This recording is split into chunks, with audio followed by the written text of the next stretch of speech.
Bahagi mo. Radyo Pilipino.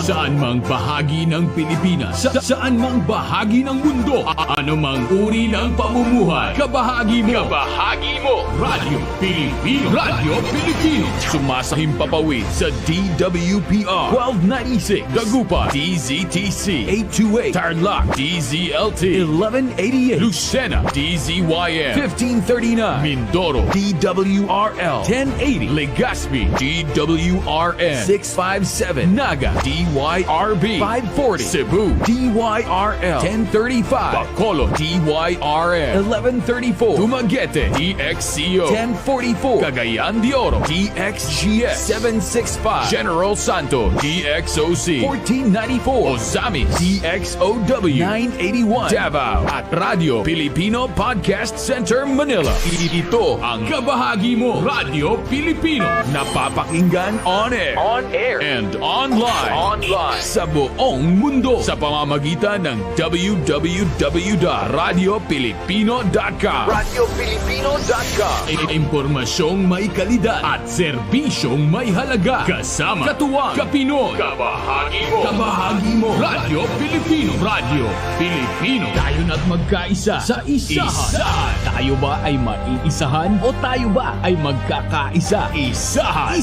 Sino ang makakaisa? Sino ang makikiisa? Isahan. Narito na ang programang mumula sa sambayanan sa nalalapit na halalan. Isahan. Kasama ang batikang mamamahayag at kolumnista sa radyo, telebisyon at dyaryo. J. Maderazo. Sa kabahagi mo, Radyo Pilipino. Ito po buong Pilipinas, Luzon, Visayas, Mindanao, Metro Manila sa mga kababayan natin sa ibang bansa. Ito po ang isahan sa Radyo Pilipino at ako po si Jake Maderazo. Tayo po napapanood sa Manila Podcast Center, sa TV Tarlac, ganun din po sa ating mga AM at FM stations, sa Lucena, Legazpi, Naga, Dagupan, Tarlac, Dumaguete, Tacloban, Davao, Cebu, Jensan, Cagayan de Oro, Ozamis, at Bacolod, pati po sa Mindoro. Samahan niyo ako sa isang oras na pagtalakay sa mga issues na nalalapit na halalan, na ngayon ay ang kwenta ko ay 76 days na lamang po. Parang gano'n, 76-75 o kulang sa 10 linggo. At bisita natin ngayong umaga, Atty. Viktor Mendez, ang head ng legal ng FILSCAP. Yan po mga kausap natin. Pero unahin ko muna ang ating boses ng bayan poll question ngayong umaga nito at ang ating tanong sa taong bayan. Ito po, may malaking impluwensya ba ang campaign jingles ng mga kandidato sa inyong mga botante? Meron bang malaking impluwensya ang campaign jingles ng mga kandidato sa inyong mga botante? Yan po ang ating tanong mga kababayan. At syempre, mag-text kayo sa 0917-539-2189 mga kababayan. At syempre, mamaya makakasama na po natin itong grupo po ng FILSCAP. Pero bigyan daan muna natin ang mga latest na balita mula po sa Radyo Pilipino News Center, ang Isahan Balita. Isahan Balita. Magandang araw mga kabahagi. Narito ang mga balita. Patuloy na bumubuhos ang suporta kina Unit Team Standard Bearers Ferdinand Bongbong Marcos Jr. at running mate itong si Davao City Mayor Sara Duterte Carpio. Matapos na piliin ng mga ito ng unyon ng mga manggagawa kaugnay sa gaganaping Mayo 9, 2022 national election sa bansa. Ito ay matapos ang serye ng konsultasyon sa buong bansa na isinagawa ng pinakamalaking grupo ng organisasyon ng mga manggagawa ang Trade Union Congress of the Philippines o TUCP. Rank and file workers sa lahat ng industriya. Ayon kay TUCP spokesperson Alan Tanhusay, ang BBM Sara Tandem ang choice ng mga manggagawa para ihalal na presidente at vice-presidente sa dating na halalan. Ang BBM Sara Tandem ayon pa kay Tanhusay ang susuportahan ng hanay ng mga manggagawa dahilan ang dalawa ay pinaniwalaan namang itong susunod na leader na mag-ahon sa Pilipinas sa pandemya. Inihayag naman ni TUCP President at TUCP Party List Representative Raymond Mendoza na sektor ng mga magagawa ay magsasagawa ng formal ng pag-endorso kina Marcos at Duterte sa linggong ito, gayon din sa listahan ng mga senatorial candidates na napili ng mga itong suportahan. Sa iba pang mga balita, 8 pa ang nadagdag sa listahan ng mga bansa na kinikilala ng Pilipinas ang vaccination certificate sa laban sa COVID-19. Inihayag ni Cabinet Secretary at Acting Presidential Spokesperson Carlo Nograles na inaprobahan ng IATF on Emerging Infectious Diseases ang pagtanggap sa vaccination certificates ng mga biyaherong manggagaling sa Egypt, Maldives, Palau, Albania, Estonia, Greece, Malta at Uruguay. Kamakailan ay 15 bansa ang kinilala rin ng IATF ang vaccination certificates. Kabilang dito ang Argentina, Brunei, Darussalam, Cambodia, Chile, Denmark, Ecuador, Indonesia, Myanmar, Papua New Guinea, Peru, Portugal, Spain, Azerbaijan, Macau Special Administrative Region at Syria. Muling natasa ng IATF ang Bureau of Quarantine, Department of Transportation One-Stop Shop at Bureau of Immigration na kilalanin ang mga katibayan ng bakuna laban sa COVID-19 ng mga nabanggit na bansa. At sa pinakahuli ng ating mga balita, hindi na requirement ang pagsusuot ng face shield sa mga lugar na nasa ilalim ng Alert Levels 1, 2 at 3 batay sa inilabas na New Normal Manual ng Commission on Elections o COMELEC para sa May 2022 elections.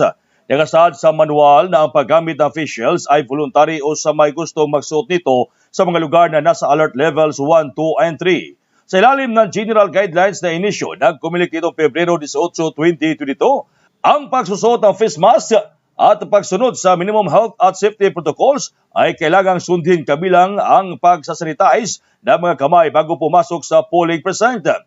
Kailangang dumaan sa non-contact temperature check ang boboto sa pagpasok sa polling precinct at kailangang may 1 metrong distansya sa isa't isa. Kung ang temperature naman ay mabot sa 37.5 Celsius pataas, kailangan siyang asikasuhin ng medical personnel at kung matiyak na may lagnat, dadalhin siya sa isa magkahiwalay na polling facility para makaboto. Kontrolin din ng COMELEC ang tamang dami ng tao na nasa loob ng polling precinct depende sa alert level ng isang lugar. At yan ang ating mga balita. Ako po ay yung kabahaging Arnel Bantog ng DYRM Radio Filipino Dumaguete. Balikan natin si kabahaging Jake Maderazo para sa programang Isahan! Isahan Balita. Maraming salamat Radyo Filipino News Center sa Isahan Balita. At para sa mga breaking news, puntahan po ang ating news website, ang newsradiofilipino.com. Mga babae, newsradiofilipino.com o mag-join sa ating Viber community ng Radyo Filipino. At mamaya sa pagbabalik natin, mahaba talakayan natin, 2 ang ating bisita. Ito po pag-uusapan natin yung mga campaign jingles, so yung mga kantang ginagamit ng mga politiko. Alam niyo naman mga kababayan, nung nakarang 2016, 2019, alam niyo, kanya-kanyang gimmick ang nangyayari, mga kababayan. Pero, nagbabayad ba itong mga kandidato na ito dun sa mga composers? Nagbabayad ba sila ng royalty sa mga gumawa ng mga awitin na ito, itong mga tugtugin na ito? Yan ang ating pag-uusapan, mga kababayan. At magbe-break muna tayo. Kasama natin mamaya si Alex De Jesus, Manager, Licensing ng Filipino Society of Composers, Authors, and Publishers. At siyempre, nandyan din si Atty. Viktor Mendez. Nakita na natin siya. Ang head ng legal ng FILSCAP. Yan po, magandang talakayan natin. At siyempre, mamaya mga babayan, magbe-break lang muna tayo. Magbabalik po ang Isahan sa Radyo Pilipino. Isahan Radyo Pilipino. Aangat tayo muli. Dahil tayong mga Pilipino, matibay at determinado sa pagsuot ng mask at face shield, paghugas ng kamay at pagdistansya. Malalapit din tayo sa buhay na nais mabalik. Kapag isinapuso natin ang pag-iingat, aangat tayo muli. Ingat-angat, tayong lahat. Bahagi ba ng pangkabuhayan mo ang agrikultura? Nais mo bang makakuha ng impormasyon, tulong at gabay ang iyong mga katanungan tungkol sa agrikultura? Sasagutin natin yan sa Asenso Agri-Negosyo. Mga impormasyong makabuluhan at makatutulong sa negosyong pang-agrikultura. Asenso Agri-Negosyo. Agri ka ba? Samahan na ang inyong kabahagi at hero sa agrikultura. Hero Rob Regado. Lunes hanggang Biyernes, alas 5 hanggang alas 6 ng umaga. Asenso Agri-Negosyo. Dito lang sa kabahagi mo, Radyo Pilipino. May iba na ba siya? Kasal ba kayo? Hanggat nasa tama ka, kakampi mo ang batas. Lunes hanggang Biyernes, alauna hanggang alas 2 ng hapon. Kasama si Attorney Melanio Batas Mauricio. Attorney Batas, kakampi mo ang batas. Dito lang sa kabahagi mo, Radyo Pilipino. Nagbabalik ang Isahan kasama si Jake Maderazo sa Radyo Pilipino. Isahan, boses ng bayan. Tayo sa Isahan sa Radyo Pilipino at siyempre balikan lang natin yung ating pong question of the day at tinatanong natin na may epekto ba sa inyo? Ito pong sabi nga natin itong mga campaign jingles ng mga kandidato. May malaking impluwensya ba ang mga campaign jingles sa mga kandidato sa inyong boto? Yan ang ating tinatanong mga kababayan. At meron pong ilang reaksyon na. Meron ilang reaksyon galing kay 6691. Ito po, 6691 mga kababayan. Ang sabi po nitong si 6691, sa akin, oo. Recall po kasi iyan na kapag narinig ng tao ang isang campaign jingle, malalaman agad na si kandidato yun. Yan ang sinasabi po nitong si 6691. Mag-text pa rin kayo sa atin mga kababayan at ang tanungan natin, ulitin ko lang, may malaking impluensya ba ang campaign jingles ng mga kandidato sa botante? Yan mga kababayan, no? Mag-text kayo sa 0917-539-2189 at saka manood po at mag-comment sa Facebook at saka sa YouTube. Tayo po ay naka-live. At sa pagkakataon nito, ito na po yung bisita natin na originally akala ko dalawa eh. Nung pala, isa lang. Ha? Si Attorney Alex o Ivan Mendez. Siya po ang head ng legal ng FILSCAP, mga kababayan, Philippine Society of sa mga lisensya, mga composers and public. Anyway, without further ado, magandang umaga po sa inyo, Attorney Mendez. Ano po? Yes, so, morning. Good morning. Yeah, good morning, Jake. I hope you can hear me. So, yeah, thank you for having me and thank you for giving us the opportunity to maybe clarify also the process of licensing through your program. Kasi alam nyo, marami tayong pinagdaanan ng mga campaign jingles. Pero bago natin pag-usapan yan, ano ba itong FILSCAP para maintindihan ng ating mga manonood at nakikinig sa atin? Yeah, so FILSCAP, we are a society of authors, composers, and music publishers. Mm-hmm. It was established around 1965. I think one of the founders was Levi Celerio and Felipe De Leon. So we've been in the industry for quite a while.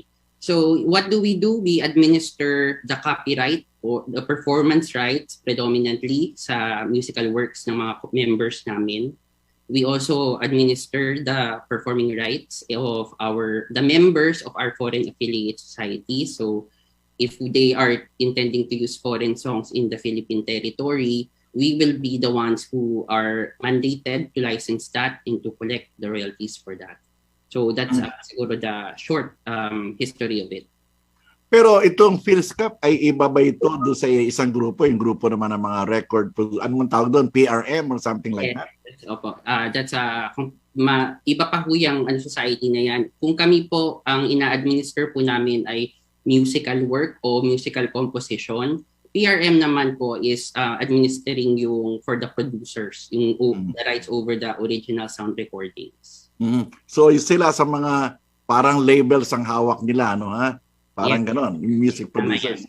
Okay, alam natin na matagal na kayo rito at sabi nga maraming mga balita sa FILSCAP na medyo may konting kontrobersya. Pero tatanungin ko lang, noong 2019, Okay, 2016, I don't know what's the track record.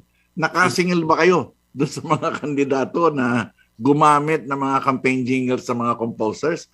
Ang alam ko, 2 lang yata nagbayad nung 2019, parang ganon. Si Bongo at saka isang Pasay City Councilor's candidate. Tama ba yung impormasyon na nakarating sa akin? I think at the time of the press release, that's correct. Pero as of syempre yung cases na to remain active naman from the time they are instituted and demand letters are sent. So from what am aware, some of the local officials who have been addressed in some demand letters already actually complied. So meron nang nagbayad? Some. So, you can't really avoid some situations na people may still try to resist, pero meron namang nag-comply. Paano ba ang sistema kung sariling composition ng grupo ng kandidato? Kailangan pa rin bang kumuha ng permiso sa inyo or yung sa mga music adaptation lamang talaga sila dapat magbayad? Okay, so ito medyo mahaba ang siguro answer ko dito. Yeah, okay lang. Yeah. So siguro we can start kasi I think yung main question mo dyan is how do you get the proper license for to use the copyrighted song. So the first thing you have to ask kasi is first you have to determine the usage. Paano mo ba siya gagamitin? Why do you need to do that? Because in our intellectual property code, ang composers or any other creative, they can license their copyright in whole or in part.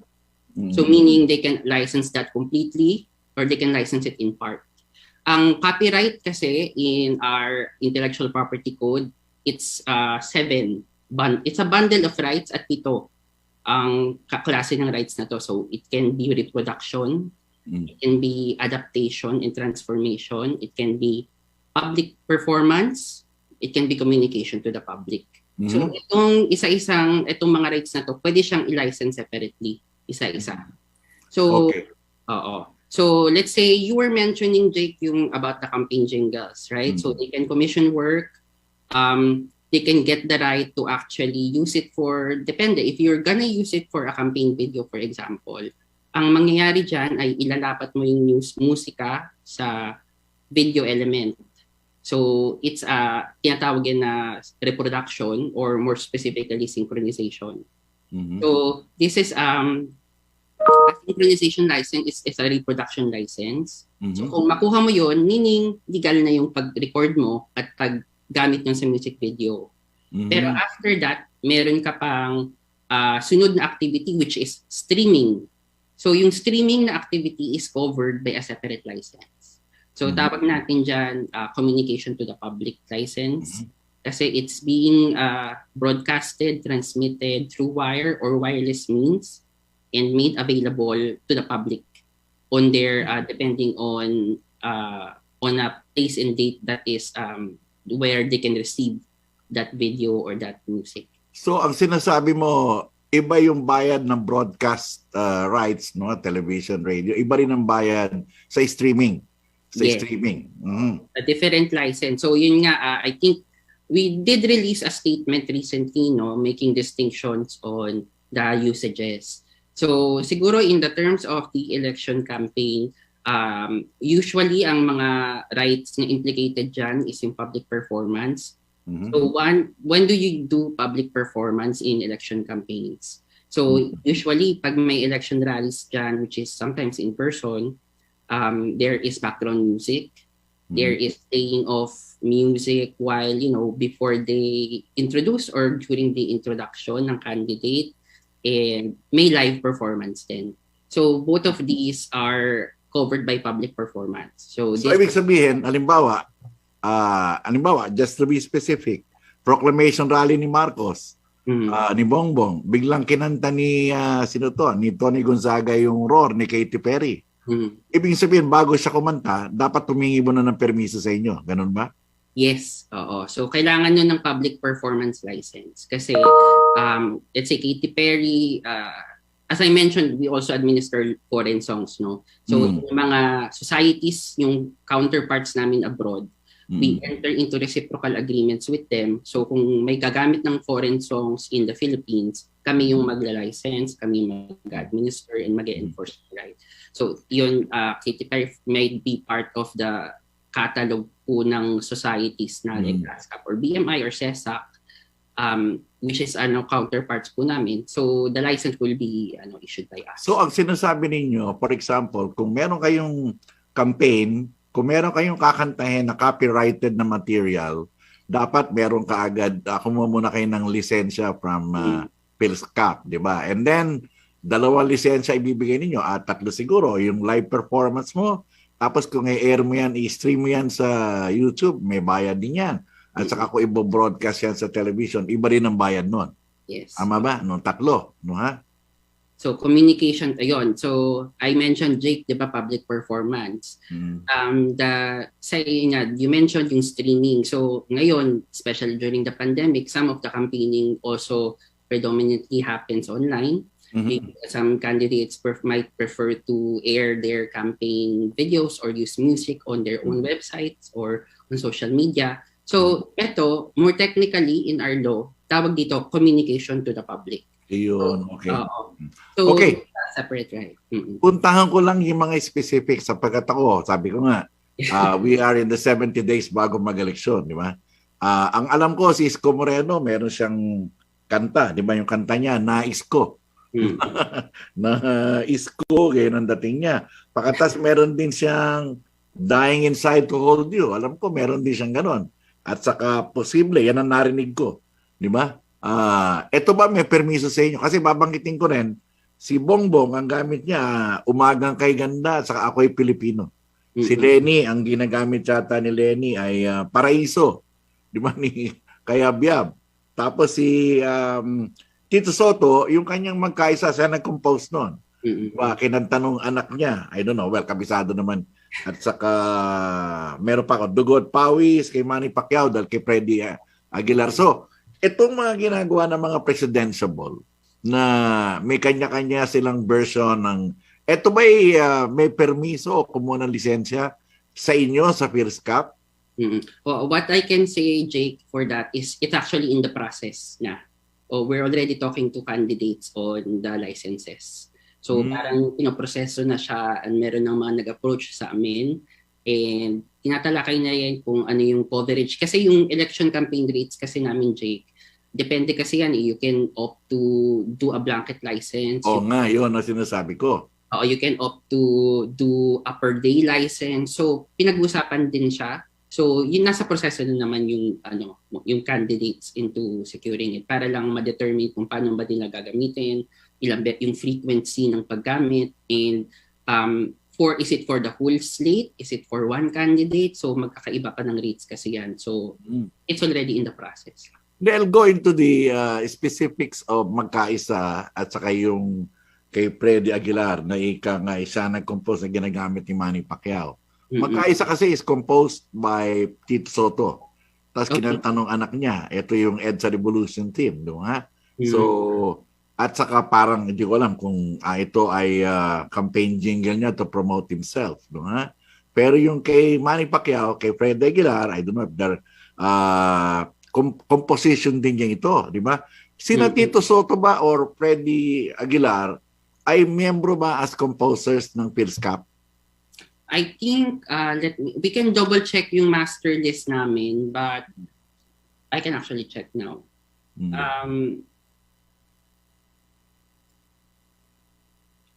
Okay. Importante malaman natin 'yon, di ba? Yeah. O sine-check po ni Atty. Ivan yung listahan nila, whether sabi nga natin yeah, maybe siguro you can understand we have thousands of members.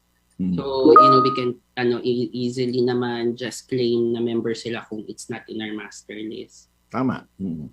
Pero nandun ba sila ngayon? Ito. Vicente Soto at saka si Freddy Aguilar, no ha? Yes, pero dapat membro sila. Yes, oo. They are he's part of our membership. Kasama sila sa FILSCAP. Soto is our member, yes. Okay. So, ibig sabihin, they still have to seek permission from FILSCAP. Yeah, so ayun, okay. So maybe we can make a distinction there. Yung deed of assignment kasi namin is covering only public performance rights. So as I mentioned, Jake, yung public performance is a different activity, no? So kung magre-reproduction ka, hindi yun covered ng deed of assignment namin. So meaning, you will get the license for public performance from us. And if si Tito Soto has a publisher, a music publisher, or he is administering that right ng sarili niya, sa kanya ko kukuha. So parang pwede mo siyang, sabi ko nga, di ba, pwede mo siya i-license in full or in part. So yung part namin as FILSCAP, we are for the performing rights of, for example, Tito Soto. And then, yung kay Sir Freddy Aguilar naman, I think his publisher is one of our publisher members. So kung carry ng publisher na yon yung works niya, it will form part of our catalog also. Ayun. Assuming kasi pwede kasing, ang members kasi namin, it's either an individual na tao, natural person, or pwede siya corporation na may sariling catalog ng rights. Okay. Idagdag ko na rin siguro yung ginagamit nila Lenny Robredo ngayon, Paraiso, di ba? Yung kay Ryan Cayabyab. Si Ryan man, membro din ba ninyo? Yes. Si Ryan Cayabyab. Definitely. One of our members.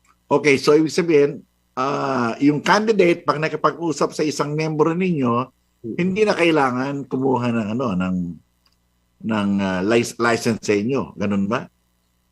So separate po yun. Sabi ko po, kasi pwede pong i-retain ng composer yung ibang portions. Di ba may 7 po siyang copyright. 7 economic rights.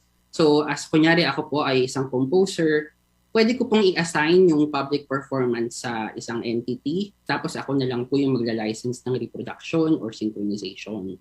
So kung ano po yung natira sa akin na hindi ko po in-assign, yun lang po yung pwede kong i-assign.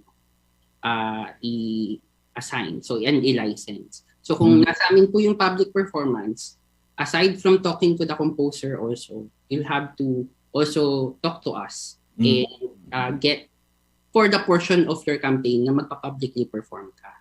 Ayun. Yun na importante. At least maliwanag yun. Kung gagamitin mo sa public performance, whether yan ay broadcast rights, o kaya whether yan ay streaming, o kaya ay, sabi natin, campaign rally na malaki, that requires broadcast din, kailangan kumuha, public performance, kailangan kumuha sa inyo ng permiso. Ganon.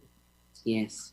Okay. Anyway, alam nyo, napaka-importante nitong mga campaign jingles na ito. And you and I, Attorney Ivan, alam mo, nung nakaraang eleksyon, 2019, sino ba mag-aakalang mananalo si Bong Revilla? Di ba? Meron siyang last-minute campaign, yung Buduts.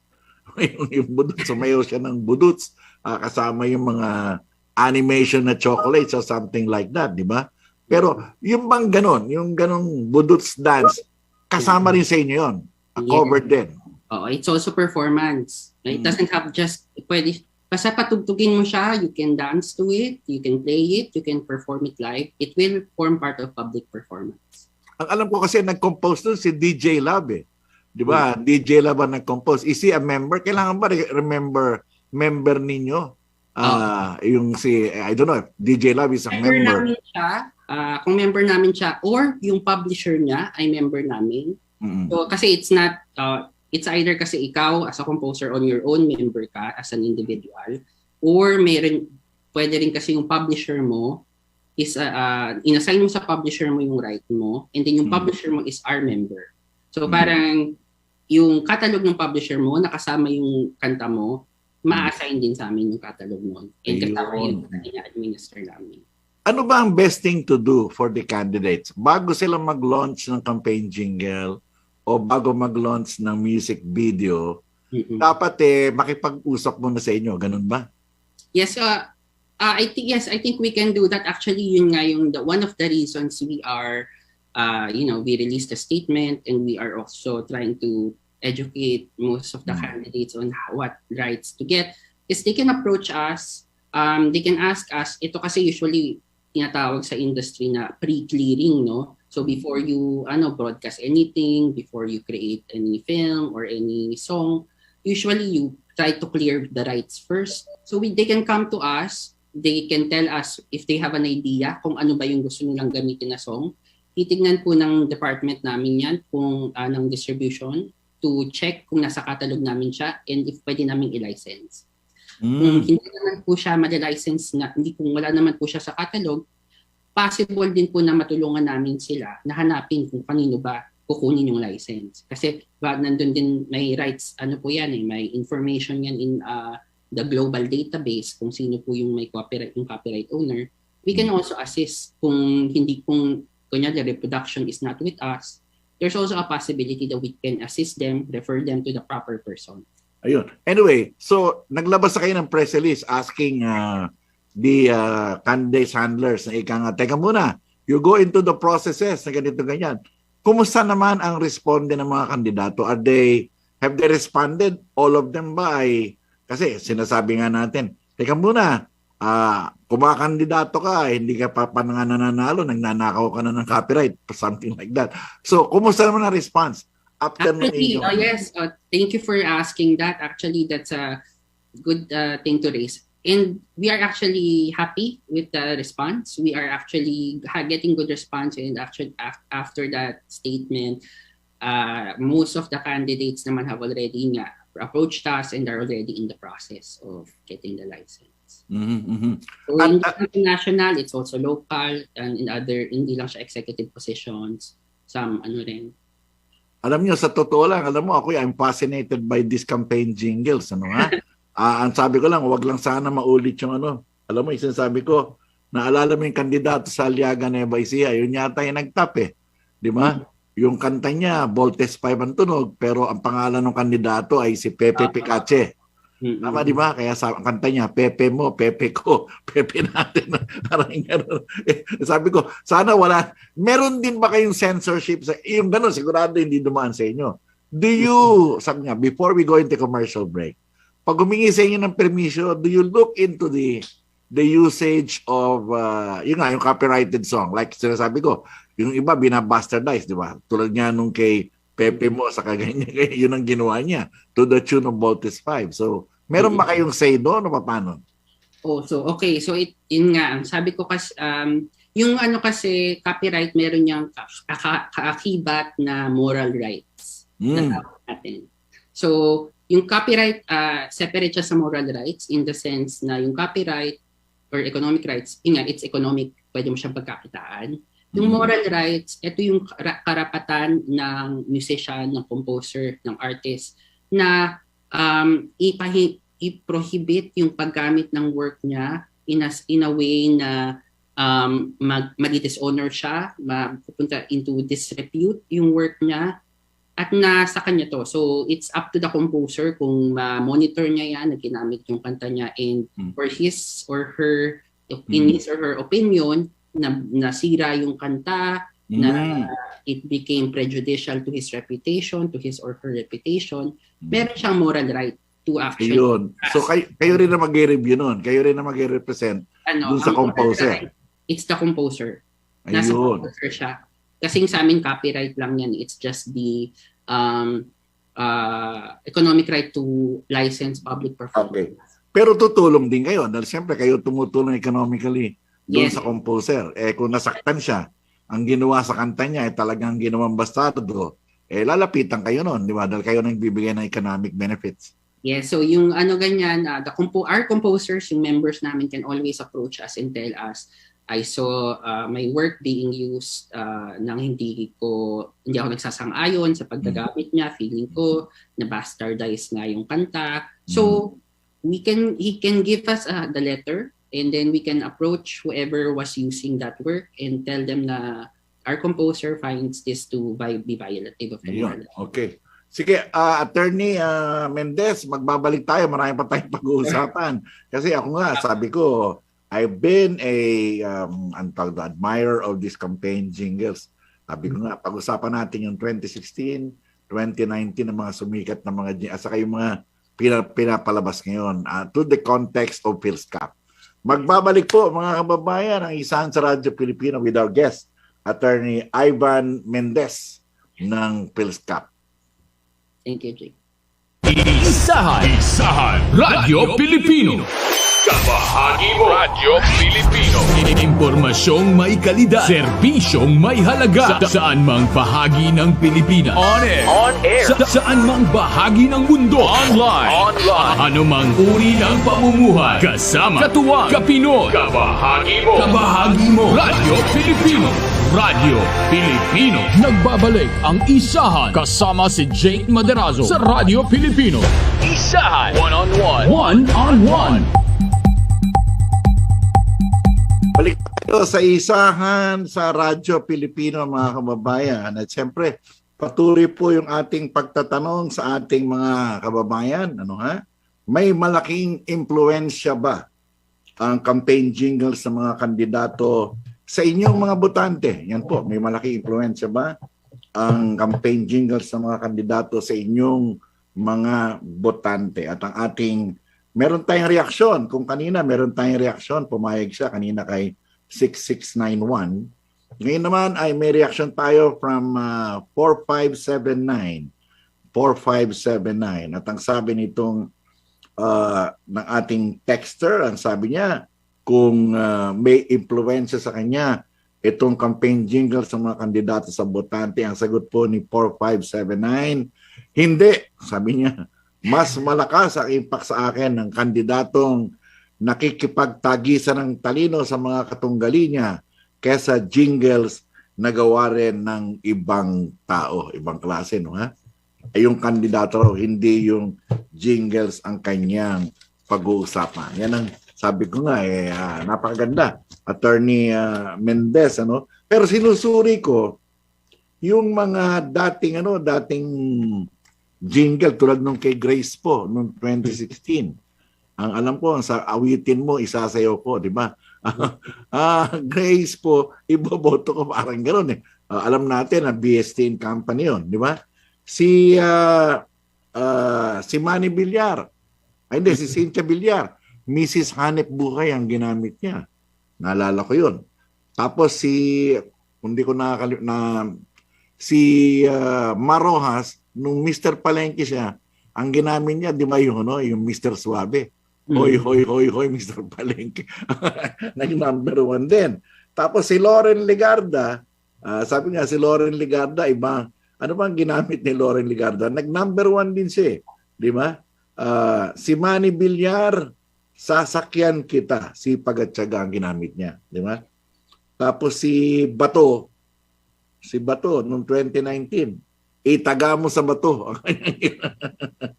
Si Angara, yung kay Sara Geronimo, sa iyo, di ba yun ang ginamit niya? Tapos, ito pa rin kay Loren, tunay na ligaya, parang gano'n. Grabe. Ito ba, alam mo, sabi ko nga, napakarami, of course, hati sila. Pwedeng magpanalo, pwedeng hindi magpanalo. Di ba? Sinasabi nga. Pero, ang importante, ang FILSCAP, matagal na kayo nandito, ang alam ko, di ba? Ito bang mga malaking kandidato na ito, nagbayad sa inyo to nung manalo o paano ba? Nung manalo, we'll have to, ako kasi right now I don't have the records available yung previous elections pa. Pero I did try to ask yung yung department, pero I think there are nagbabayad naman yung iba. Meron lang, it's really hard sometimes when some candidates don't understand kasi yung difference nung rights, nung licenses. So sometimes we are still actively trying to collect.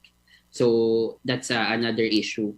But there are candidates naman that we're happy are actually are able to understand na after we explain kung paano ba gumagana yung industry, anumang klaseng rights yung kailangan nila i-clear, na nagbabayad naman sila. But yun. Ito ba halimbawa kung thematic yung ginamit na kanta ninyo ng member ninyo, no? For example, Umagang Kay Ganda, something like that. Yeah. Prohibitive ba ang cost? Mahal ba yun? Lalo na kung blanket ang gagamitin. It's actually, depende yun kasi yung rates, yun nga, if you, para rin siguro sa the benefit ng listeners mo, Jake, yung cost, it's actually on our website. You can go to filscap.org, go to yung drop-down menu under licensing and go to election campaigns under the licensing categories. Andun yung rate cards kung magkano ba siya yung aabutin niya. Kasi yung rate niya depende sa position mo. If you're in a presidential campaign, of course, yung campaign mo is supposed to reach a big portion of the population. So, mas marami talagang usage yan. So, obviously, mas malaking rate nun. It can be andun siya online. Pero kung if you're a local official, for example, you're just gonna be using it for one day, meron namang like 300, 700 pesos a day na blanket na licenses. That's also part in our rate card sa website. So, pwede mo siyang tignan, isipin mo kung paano mo gusto gamitin yung kanta, kung kailan mo siya gagamitin. And then, that will determine ano ba yung rate. Ayun, kasi halimbawa, ako ay kandidato. Siyempre, marami akong mga mobile speakers. Ano nga, piniplay nila yung kanta nila. Di ba? Iikot-ikot yan. Halimbawa, Luzon, buong Luzon, walang ginawa yan, kundi umikot. So, yung ba, sabi nyo nga, 200 ba yun per hour or something like that eh. Okay, Kasama sa blanket yun. Oo. We have a per day rate or you can have a blanket license for the whole campaign period. So, yung magkano babayaran mo, depende kung gaano katagal mo siya gagamitin and also kung gaano, kung i-cover mo ba isang kandidato, isang party, isang coalition, isang slate. So, yun, magkakaiba talaga siya and yung rate will differ. So, just to give us an idea, for example, sa presidential campaign, blanket ay bigay mo. Ano ba ang range ng presyo niyan? Anong range? Million ba yan or what? It can go to, if you're, for the whole rate, it can go to 500, let's say presidential campaign, it's 500,000. And then it can go, if you're going for, I think, the whole slate, it's 1.5. 1.5 million. So senatorial, medyo mababa. Oh, it will be less than that, rate. Okay. Mukha yatang maganda itong ginagawa ninyo to protect the composers, but ito, halimbawa, where does the proceed go? For example, di ba, siyempre may FILSCAP. Pero how much of the money, for example, ang nakuha ninyo will go to the composers and the members or yung music publishers? Paano mahatian ninyo ng mga nagko-compose ng kantahan? That's right. Okay, so that's a good question, Jay. So siguro I'll clear at the beginning that we are a non-stock, non-profit association. So we don't have any profit. The only thing that we spend on is our administrative expenses. So parang yung gastos lang ng pag-monitor, yun yung siguro may administrative expense lang na i-deduct, pero the rest will go to the composer. We don't retain any profit from that collection. So meron din kaming socio-cultural fund. Ito yung pinupool namin para promote yung songwriting skills. Ayan, nakita ko. So yun lang yung portion na, so unlike siguro like profit-making institutions na they retain something as profit, kami wala, we're just really retaining for administration. So ang mangyayari niyan, so let's say you have a blanket license. Your blanket license, pwede mong mapatugtog lahat ng nasa catalog namin. So yung catalog namin would cover more than 20 million songs. That's songs in local songs and also copyrighted songs abroad by the members of our foreign affiliates. So pag meron kang blanket license, kahit isa or 1,000 or 1 million songs yung patutugin mo, it will be covered and it's the same rate. So usually ang license namin, meron siyang reporting requirement. So if you're a campaign manager, pag nag-election rally ka, you tell us which songs are actually played and then it will more or less determine paano ba namin babayaran yung mga composers. Let's say napatugtog yung composer na to, may allocation siya. So mapupunta sa yun yung dadating sa kanya na royalty payment. Ayun, yun ang maganda ron. When I think of FILSCAP, I think of new names. Dalawang pangalan na nasa isip ko. Rico Blanco, is he still the president? And Eber Bartolome, I don't know, namatay na siya last year. Rico is now the president, no? Si Rico Blanco is, ang current president namin yan is si Sir Nonoy Tan. Nonoy Tan, okay. Rico Blanco was the president before him. But Rico is still part of our board. Okay. Si Heber, I don't know, well, he was somehow involved sa FILSCAP. Nakalaban niyo ba yun o kakampi niyo yun bago siya namatay? We did, meron ding, there were cases filed before, pero I think, yun nga, it's a criminal case filed against, if I'm not mistaken. Pero I'm not, na siya, I think it's already closed because nga of the demise of Sir. Ay, salamat. Naayos na yun. Anyway, alam mo, ito, bago ko pumunta ron sa, for example, ako ay blogger or something like that. I want to post something on YouTube, no? Nagagawa ko ng gimmick ko. And alam mo naman natin na yung gumagawa ng YouTube ng mga blogger natin, tumatanggap ng pera, depende on yung kanilang mga views and subscription, no?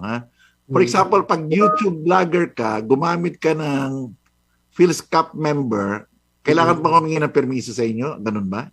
Okay. So that's a very good question, Jake. So, okay, ganito kasi yan. So, as I mentioned, diba, we're already moving into a digital age. So, like, a lot of the music is actually performed online, communicate to the public. So, YouTube, like Facebook or Meta, or Instagram, ang tawag dito are user-generated or user-created, platforms. So, ang ginagawa kasi nito, although ginagawa ng mga platforms, sila na yung kumukuha ng license para sa users nila. So, pag nagpatugtog ka sa YouTube ng something that's in our catalog, for example, they have a license from us. So, that's covered already. So, instead of us actually going after each and every user, yung YouTube, may license na for the users. Kaya pala kapag gumamit ka ng copyrighted song, sasabihan ka na YouTube na, teka muna, mukhang may problema ka sa royalty, something like that. Yes, so yun, namomonitor kasi nila yun kung kasama ba yun sa na-license nila. Then, meron silang management, most digital platforms, meron silang content management systems or that they can monitor kung yung copyrighted song ba, yung song ba is covered by their license or kailangan to i-take down. And you have an arrangement with YouTube and Metaverse and Facebook. Yes. Meron ba kayo? So, yeah, we do. We license them, both of those platforms. So isipin nyo na maganda, no? Hindi na kayo nagmo-monitor, automatic naman yun. But, pero generally, of the biggest bloggers ngayon, alam naman natin kung sila yung mga top 10 na marami kinikita, sila Ivana Alawi. Yun, meron din kayong relationship sa kanila or you just let YouTube to deal with them? That's that separate na yan, Jake. It's a completely separate relation. Kasi if you're a blogger, of course, yung pag-monetize mo ng content mo depende yun sa terms of usage ng YouTube. So, it's a different relationship. It's a private transaction nila, parang ganon. It's another transaction. Kami, to some extent, meron naman kaming, we can actually also communicate to YouTube for usages on the platform na some composers might disagree with. For example, I mentioned, diba, kanina yung moral rights.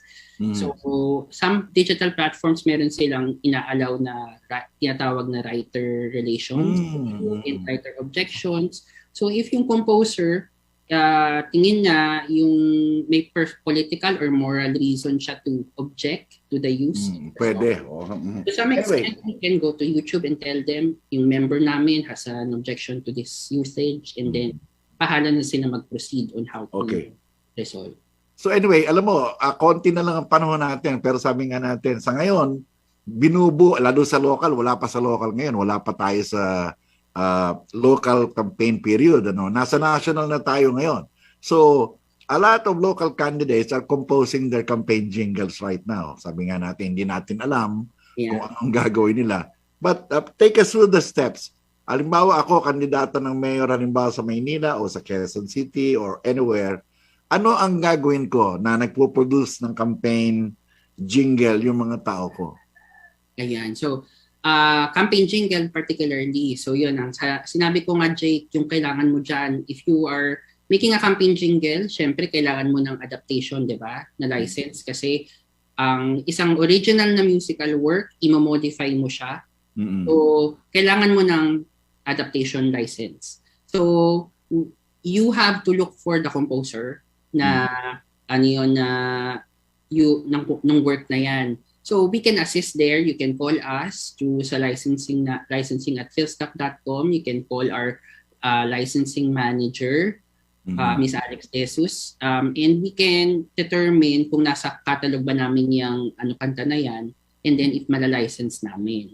So assuming nasa catalog namin yan, ang mangyayari is pag gagawa na kami ng application form from you, so i-indicate mo what's your position, ano ba yung locality kung saan ka magka-campaign, and then you will tell us yung particular song, and then ibabalik namin yan usually within the day. We can give it back to you with an assessment kung magkano ba yung rate, and then the draft licensing agreement. If you are able to sign the licensing agreement within that day, pwede na yang we can immediately issue a billing, and then when you pay it, we will issue you an official receipt. Tapos pagka-issue ng official receipt, pwede mo na siyang gamitin.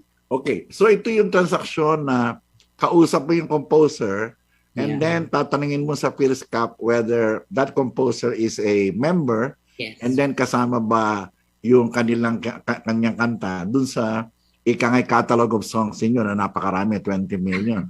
More than 20 million. So that is the first option. Pero paano po? Can the candidate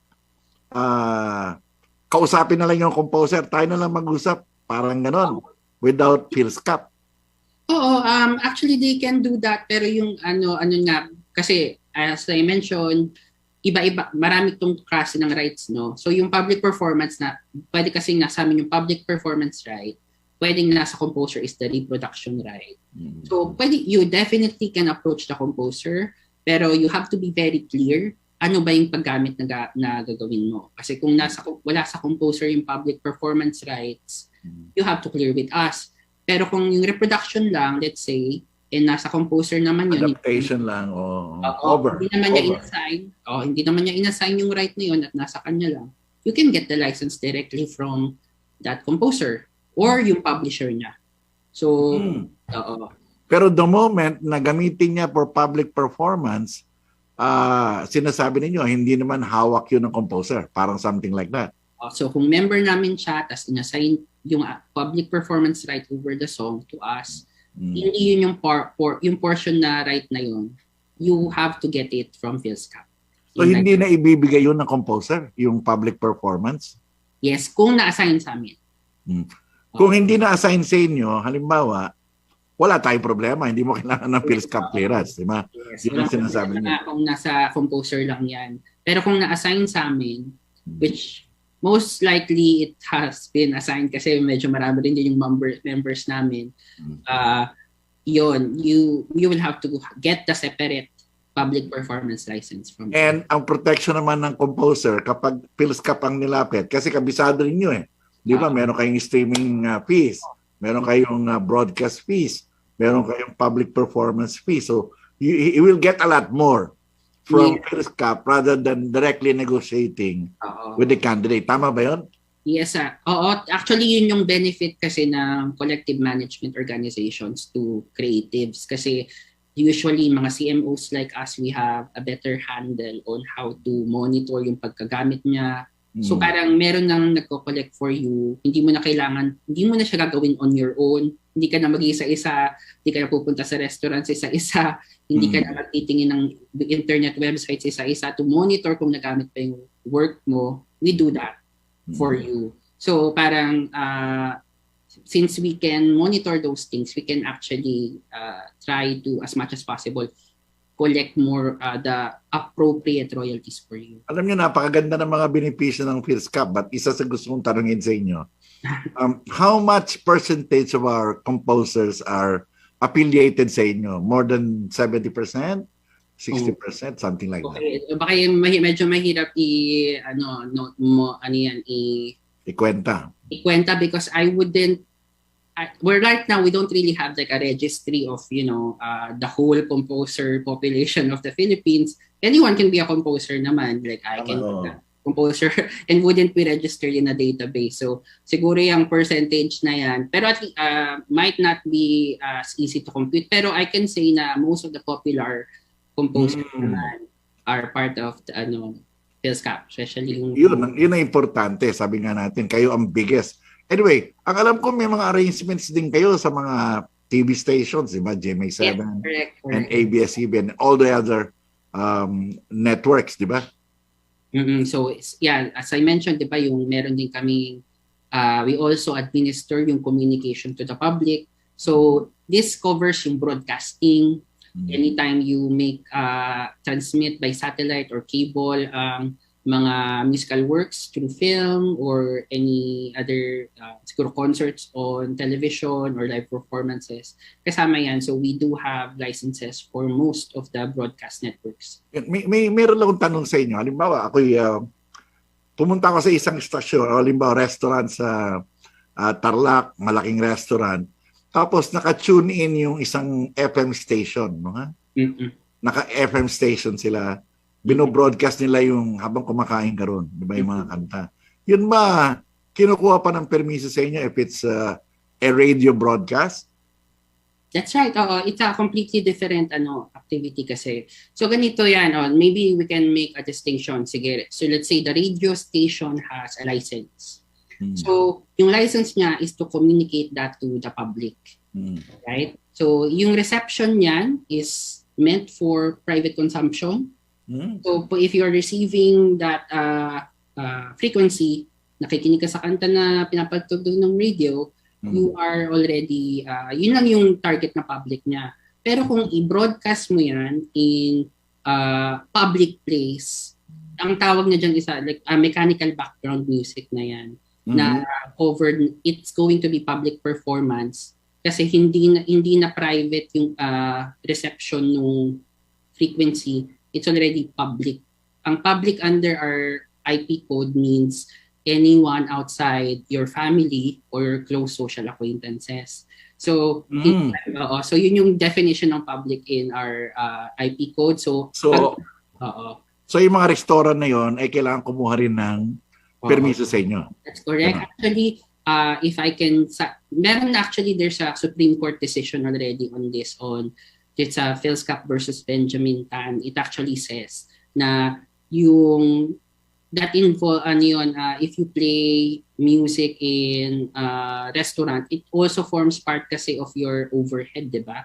Ng expenses mo. So you really need to pay royalties to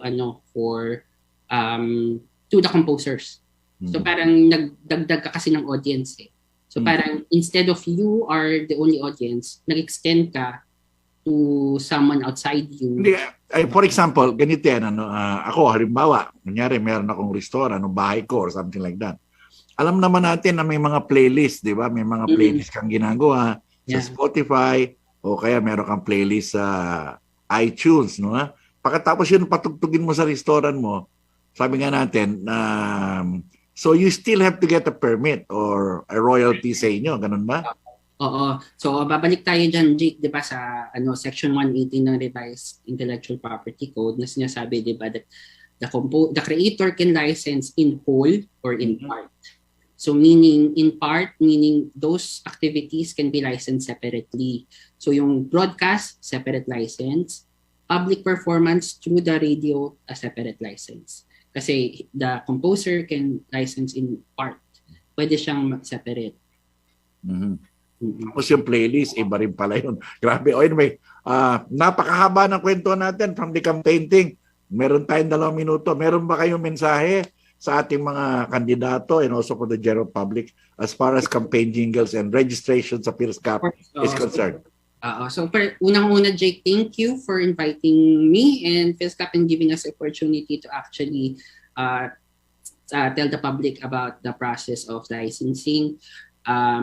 I hope it was an educational thing. I was able to explain most of the nuances nung pag-license and yung copyright use.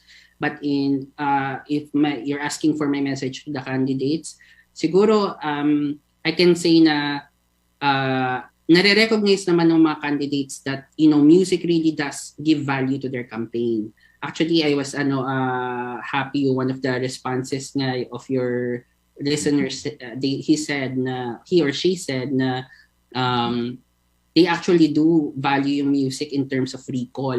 So there's really a value in that, in the use of the music in terms of marketing yourself as a candidate.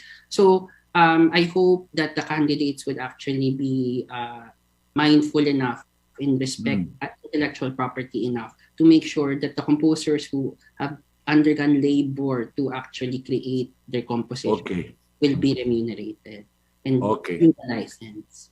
Oy, maraming salamat sa iyo, Attorney Ivan Mendez, Head ng Legal ng FILSCAP, mga kababayan, Filipino Society of Composers, Authors, and Publishers. Salamat po na marami sa iyo, sir. Thank you po. Thank you, Jay.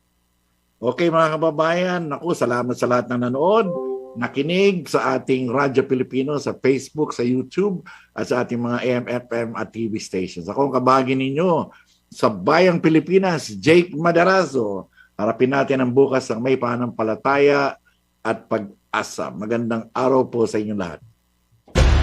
Inyong natunghayan ang Isahan kasama si Jake Maderazo. Hanggang sa muli, dito lang sa Kabahagi Mo, Radyo Pilipino. Kabahagi Mo, Radyo Pilipino.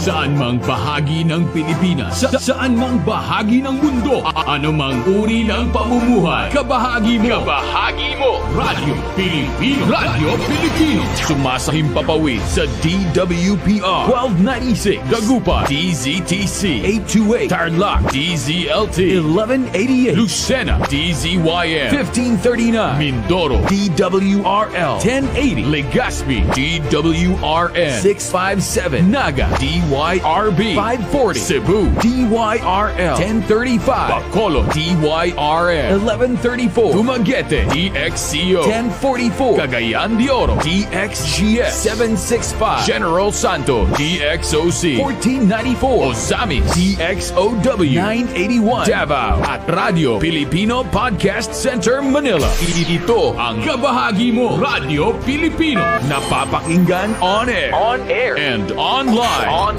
sa buong mundo sa pamamagitan ng www.radiopilipino.com. RadyoPilipino.com. Impormasyong may kalidad at serbisyong may halaga kasama katuwang kapinoy.